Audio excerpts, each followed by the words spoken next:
ભાવ સાથે શરૂ થતી આ SOS હોસ્પિટલ, જેમાં બાપુના પાને એ સારા સ્વાસ્થ્ય માટે સહભાગી બની શકે એ હોસ્પિટલના આ શુભારંભ પ્રસંગે આપ સૌ ઉપસ્થિત થયા છો, તો ફરી પાછી આપ સૌને વિનંતી કે તેઓ પોતાનું સ્થાન લેશો. આખું ઓળઘોળ કરી શકે છે, મળે તો શોધખોળ કરી શકે છે. આખું ઓળઘોળ કરી શકે છે, મળે તો શોધખોળ કરી શકે છે. મળી જ જશે છે એવી શ્રદ્ધા, મળી જ જશે છે એવી શ્રદ્ધા, શોધેની પોળ કરી શકે છે, મળે તો શોધખોળ કરી શકે છે. વાત હોય સાચી સારી અને ઉપયોગી, વાત હોય સાચી સારી અને ઉપયોગી, તેવા સત્યને ચોળ કરી શકે છે, મળે તો શોધખોળ કરી શકે છે. હેતે આવીને મળે જો અડવી ભીતો, હેતે આવીને મળે જો અડવી ભીતો, તો વાલથી એને ધોળ કરી શકે છે, મળે તો શોધખોળ કરી શકે છે. એમના સ્વાગત માટે અમારી રસમ જુદી, નિયમ થોડા નોખા, અમારે મન તો શબ્દો એ જ કંકુને ચોખા. તો સંસ્થાના ડાયરેક્ટર ભાવેશભાઈ કલસરિયાને વિનંતી કરીશ કે દરેક મહાનુભાવોનું, સંતોનું, આ ઉપસ્થિત મહેમાનોનું શાબ્દિક સ્વાગત કરશે. ભાવેશભાઈ કલસરિયા.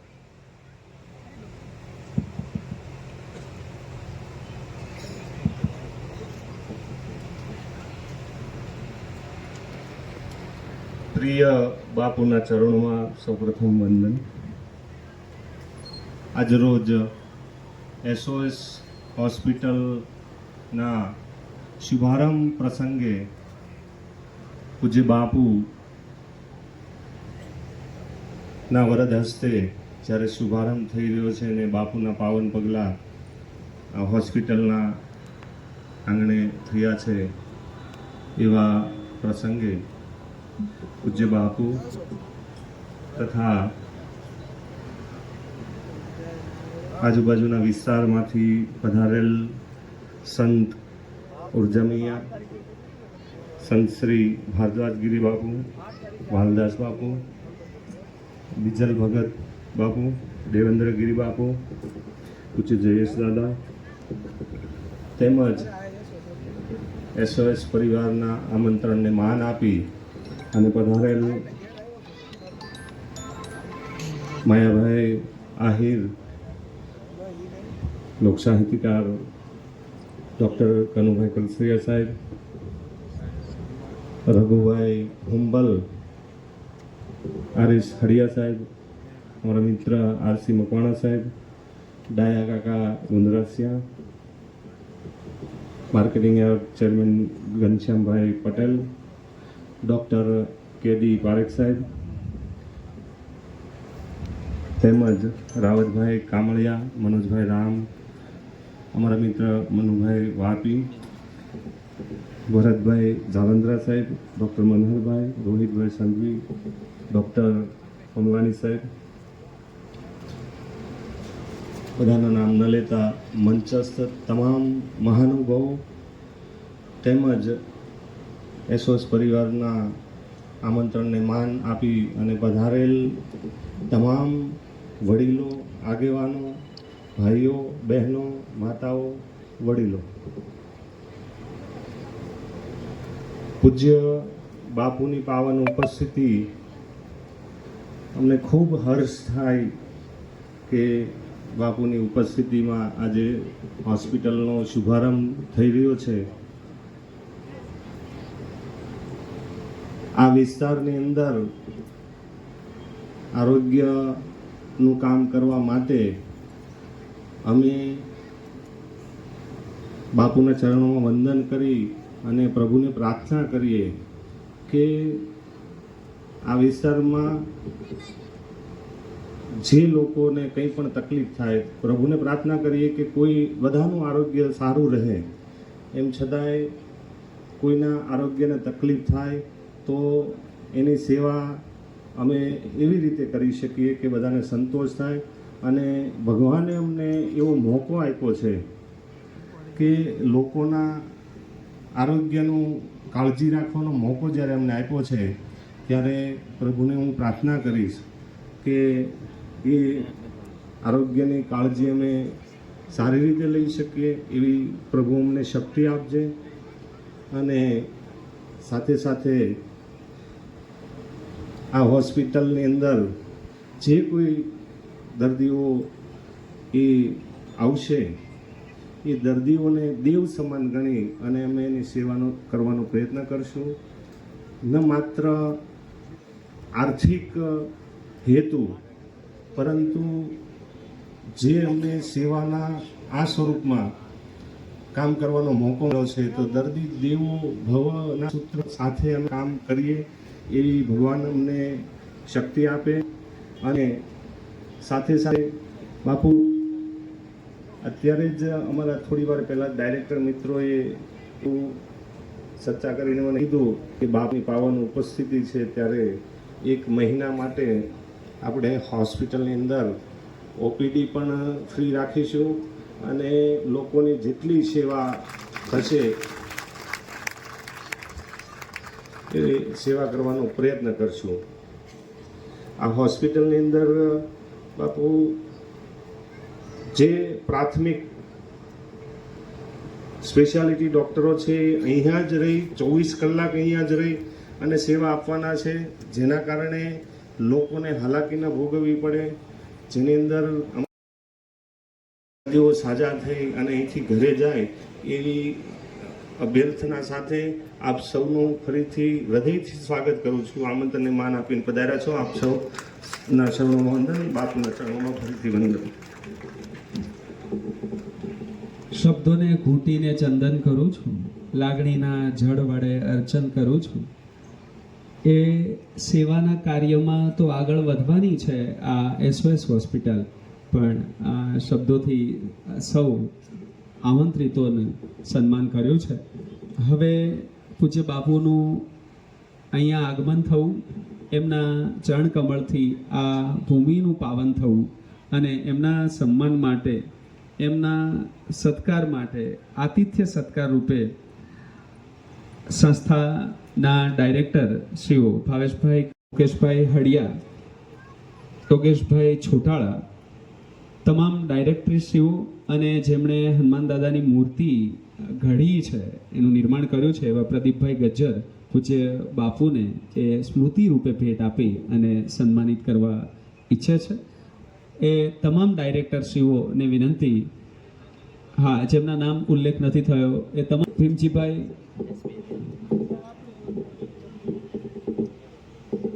બાંભણિયા, આ તમામ મિત્રો જે આ GM હળિયા સાહેબ, તમામ મિત્રો જેમણે સેવાની નેમ લીધી છે, શૈક્ષણિક ક્ષેત્રે એટલા વર્ષો સફળ સુકાન ચલાવ્યા પછી વિરલભાઈ ડોંગોય, જેથી BFPS સંસ્થાના વડા મહાન સ્વામી આજના શુભારંભ પ્રસંગે તેઓએ પત્ર દ્વારા શુભેચ્છા પાઠવેલ છે. જે પત્રનું સ્મૃતિ ભેટ રૂપે અહીંયા BFPSના કાર્યકરો ઉપસ્થિત છે, તેઓ આ સ્મૃતિ પત્ર આપી તમામ ટ્રસ્ટીઓને સન્માનિત કરવા ઈચ્છે છે. આપણે એ સ્વામિનારાયણ સંસ્થા મહુવા વતી એ સન્માનને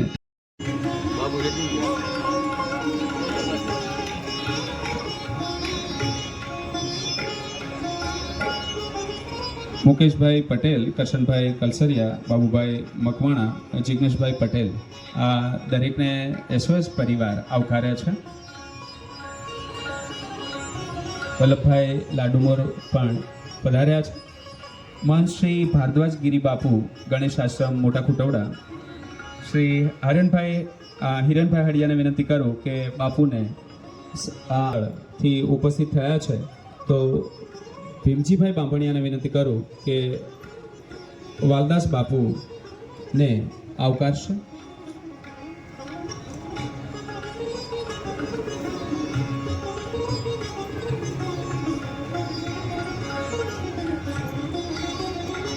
ઉપસ્થિત મહેમાનો,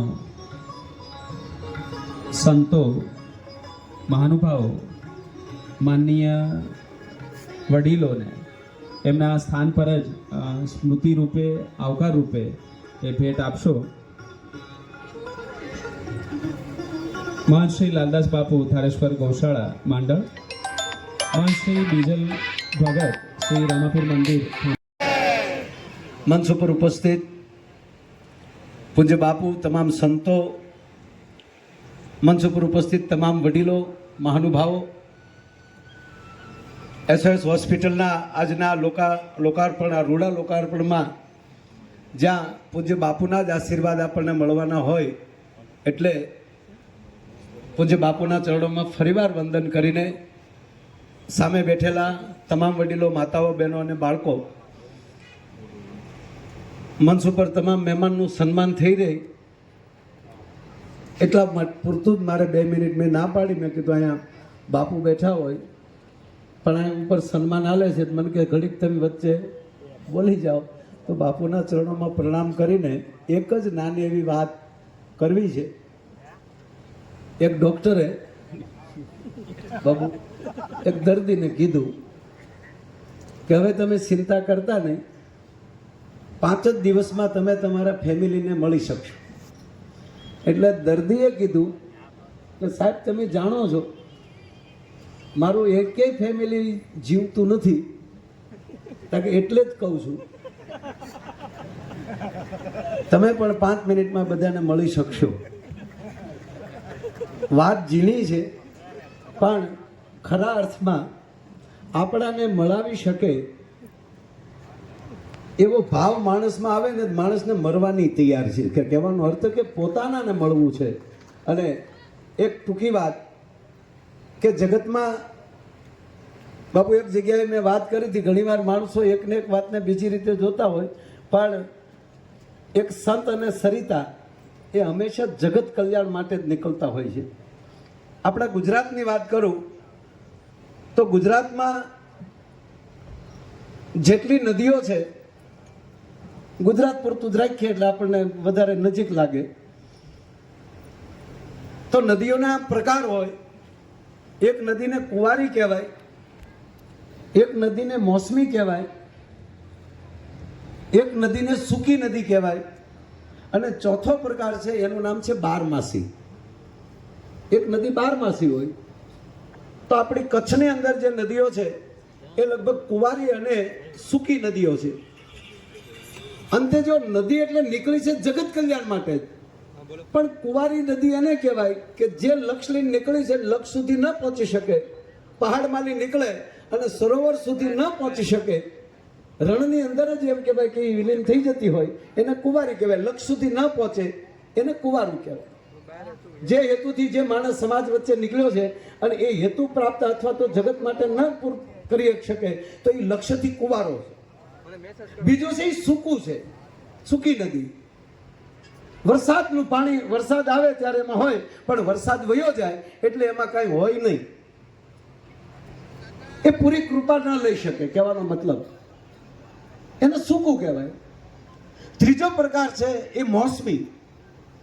જ્યારે મોસમ હોય ત્યાં સુધી એમ કહેવાય કે એમાં પાણી હોય પણ જેવી મોસમ પૂરી થાય, શિયાળો ઉનાળો પૂરું થાય અને ઉનાળાના બાપુ છેલ્લા દિવસો રહે ત્યારે એ સુકાઈ જાય, એને મોસમી કહેવાય. તો કચ્છની 92 નદીઓ સૂકી અને કુંવારી, મધ્ય ગુજરાતની 71 નદીઓ એ મોસમી છે, જ્યારે દક્ષિણ ગુજરાતની 17 નદીઓ એ બારમાસી છે. એમાં નર્મદા મૈયા પણ આવી જાય, એ બારમાસી છે. તો સમાજમાં અમે બાપુ કલાકાર છે એ મોસમી નદીઓ છે. એસી રથ આયને બોલીએ તો પાંજા હૈડા ફાટ મરા ટેજ આવી જાય અને અમારે ઓડિયોસ આવી જાય, પણ ટેજથી નીચે ઉતરીએ એટલે પછી પાછા અમારા મોસમ ગાડીમાં ટૂટીઓ વાળીને પીડ્યા હોય. એક ભાઈ મને અત્તર લગાડવા આવ્યા ને કીધું એ ગોઠણે લગાડી ગયો. મને કે ગોઠણે થોડું લગાડાય, કાંઈ તો પૂંભડું નખાય કાનમાં, નાકની આજુબાજુ રહેવું જોઈએ. ન્યા મને કે અત્તર રખાય, કાંઈ નહીં તો કોલર ઉપર. મેં ભાઈ કહું એમ કરીને ગોઠણે લગાય. મને કે કેમ? મેં કીધું એટલે ગાડીમાં જાય ને એટલે ઊંઘનો ટૂટીઓ વાળીને હોઈ જાય એટલે ગોઠણ બરોબર નાકમાં આવી જાય, મને જે નજીક પડે એ રાહ.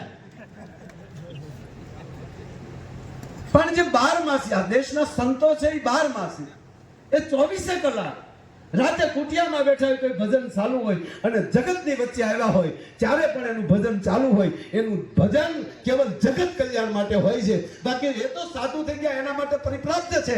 પણ હવે જે ભજન કરે છે એ સંતો માટે કરે છે. એ બારમાસી છે. આ દેશનો ડોક્ટર બારમાસી છે. રાતે સૂતો હોય તો એને ખબર પડે કોઈ દર્દી આવ્યો તો એ ઉઠીને આવવો જોવે. એ ડોક્ટર પણ બારમાસી છે. આ દેશનો શિક્ષક એ બારમાસી છે. એમ આજ આપણા જ વિસ્તારમાં અહીંયા બારમાસીનું જે રોપણ થયું છે એવું SOS ના તમામ સ્ટાફને હું ખૂબ ખૂબ ધન્યવાદ આપું છું. અને એ તમે ભાગ્યશાળી છો કે તમારા ઓપનિંગમાં, તમારા શુભ પ્રારંભમાં પૂજ્ય બાપુની હાજરી છે, સંતોની હાજરી છે. અને એ એવી મોસમ કે જે બાપુની હાજરી થઈ જાય તો બારે ખાંગા થઈ જાય કૃપાના. અને એવી જે આપણા ઉપર કૃપા થઈ છે. આ હોનબાઈ માની એક તડી ગાયને મારા શબ્દને વિરામ આપું. કવિ કાગ બાપુ કહે છે કે કૃપા તો રોજ વરસતી હોય છે, પણ પલળવા વાળો કોણ છે? કે માડી તારી એ મેરું નો મેહુલો મંડાણો ઈ વ્યોમ વ્યોમ વ્યાપી રહ્યો રેલો. હે ભગવતી, તારી કૃપાનો, હે સદગુરુ, તમારી કૃપાનો એવો મેહુલો મંડાણો છે કે નવે ખડમાં વીજળીના કડાકા થાય છે. એવું નથી ખાલી ઈશાનમાંથી દસેય દિશાઓ માલી એમ કહેવાય વાતાવરણ મંડાણું છે. વ્યોમ વ્યોમ વ્યાપી રહ્યો. પણ માડી જેને શંકાની સાતરી મુગાડી કાળજીએ ન કોરારિયા રેલો. જેને વેમ પડ્યો, જેને શંકા પડી હશે કે કેમ, હશે કે કેમ, એ શંકા વાળા એમ એક સંત ઉપર પણ જેટલો ભરોસો હોય એટલો દર્દીને પણ ડોક્ટર ઉપર ભરોસો રાખવો જોઈએ. જેટલા મંત્રો ઉપર ભરોસો હોય એટલી ડોક્ટરની દવા ઉપર પણ ભરોસો રાખવો જોઈએ. એમ એક આવી સરસ મજાની અહીંયા હોસ્પિટલ. અને ભાવેશભાઈ બહુ સારી જાહેરાત કરી કે જ્યાં બાપુના પાવન પગલાં થાય તો 1 મહિનો એ કોઈ પણ જાતનો પૈસો નહીં લેવો. અને પછી પણ મને વાત કરતા હતા એટલે કહું કે કેવલ એનું દર્દ તપાસવામાં નહીં આવે, એની પરિસ્થિતિ પણ તપાસવામાં આવશે કે આ માણસ ઊભો રહેશે કે કેમ. બાપુ બહુ સારી વાત છે. એટલે એમના આખા સ્ટાફને હું ધન્યવાદ આપું છું કે આવી સેવા અવરતપણે. સ્કૂલ તો હતી જ એની, એક યજ્ઞ તો ચાલુ જ હતો, પણ એમાં બીજો યજ્ઞ એને ચાલુ કર્યો છે. અને એવા આવા મહાપુરુષોની હાજરીમાં એને ચાલુ કર્યો છે. એને હું ખૂબ ખૂબ ધન્યવાદ આપું છું, અભિનંદન આપું છું. અને પૂજ્ય બાપુ અને સંતોના ચરણોમાં પ્રણામ કરી મારા શબ્દને વિનવું છું. અસ્તુ. જય સિયારામ. આભાર હતા. અત્યારે આપણે જમવા